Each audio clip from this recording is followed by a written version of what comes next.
लोकांनी थोडं गडबड करू नये, थोडं ऐकून घ्या. आणि हे मी खरं तर कला संरक्षणाला आलो नसून भजन सम्राट गुरुवर्य लोकरे बुवा ज्यांचं भजन ऐकून आज आम्ही ते भजन निवड झाले त्यांचा आजपर्यंत तरी त्यांचा आकर्षक ठेवणं भजन करतो आहे. आणि त्यांनी जो मार्ग दाखवलेला आहे त्या मार्गाने आम्ही चाललेलो आहोत आणि ते संस्कार त्यांच्याकडून मिळाले याचा आम्हाला अभिमान आहे. गायक झाल्याचं उभं कलाकार मोठा लहान असतात पण माणूस म्हणून त्याने जे संस्कार आज भजन क्षेत्रामध्ये दिलेले आहेत. दुसरी गोष्ट ते माझे गुरु आहेत. मी अनेक वेळा गायक बोललो असं तरी सगळ्या विद्यार्थ्यासमोर आज कोणाला माहीत नसेल तर मी 2005-2004ची गोष्ट आहे. मी गाय होतो म्हणजे राग वगैरे हे सगळं मी माझे गुरुजी घराघर पोहोचतात संध्याकाळी शिकण्यानंतर मला सांगितलं फक्त काय आहे गुरुजी आम्हाला सांगायचं शब्दोच्चार त्याच्याकडे लक्षच नसतो. बऱ्याच म्हणजे आमचा नसतोच म्हणा. पण भजन क्षेत्रामध्ये शब्दांचं स्कॅनिंग ही जी गोष्ट आहे तिचा उच्चार सुद्धा संबंधाने सोडून ते उच्चार सुद्धा मुलांनी पहिला केलेला आहे.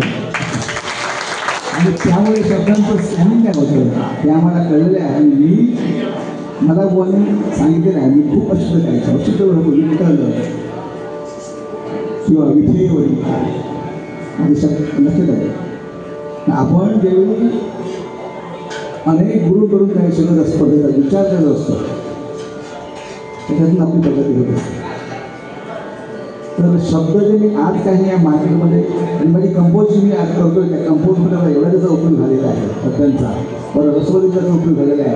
आता जो रसवद जर समजा मी असतं आता गुरुचा गुरु जो आहे ना तो रस्व आहे दीर्घ गुरु कसं आपल्याला करता येतं हरकत काहीतरी गुरु म्हणून गेला. तर हे आम्ही शिकलो कुठून गुरुजी गुरु शिकलो.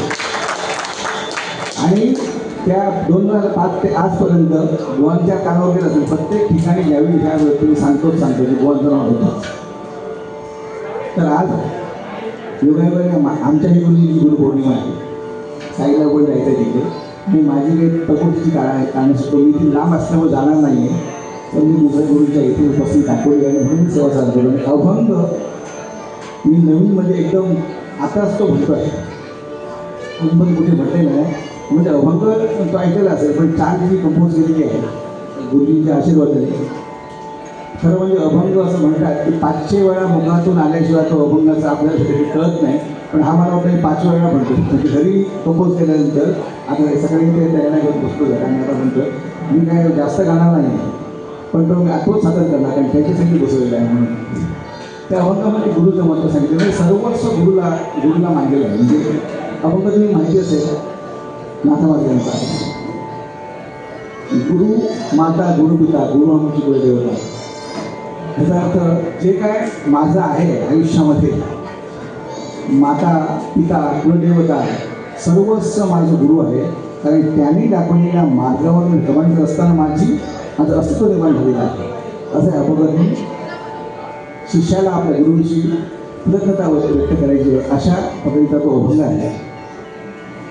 चुकलं वगैरे तर थोडंसं तानात पहिला 4थ्या माथ्यावर आहे नंतर 2 जण 4 माथ्यावर आहे 4थं 3ऱ्या माथ्यावर असं ऐकायला ती माझी पण चूक होऊ शकते आणि सादरीकरण केलेलं नसल्यामुळे समजून घ्यायला पाहिजे. चुकलं तरी तरी आज तो म्हणणार.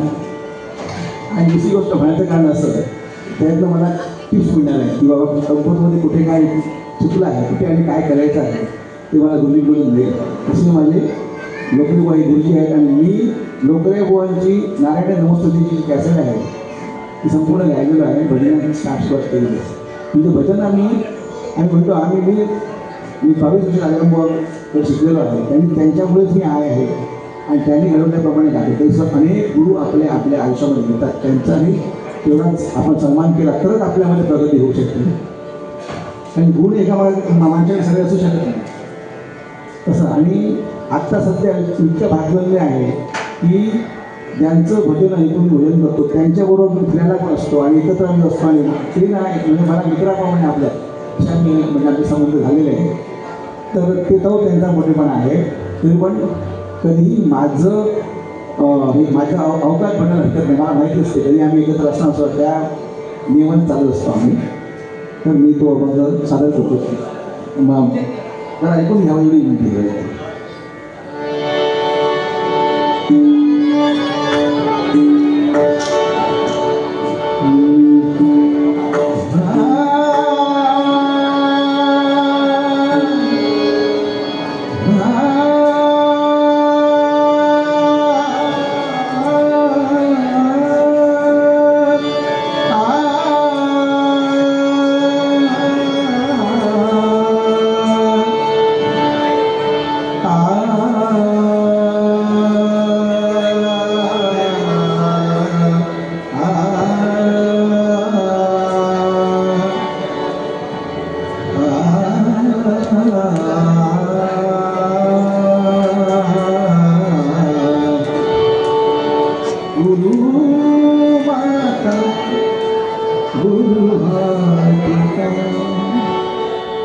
Guru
Thank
you.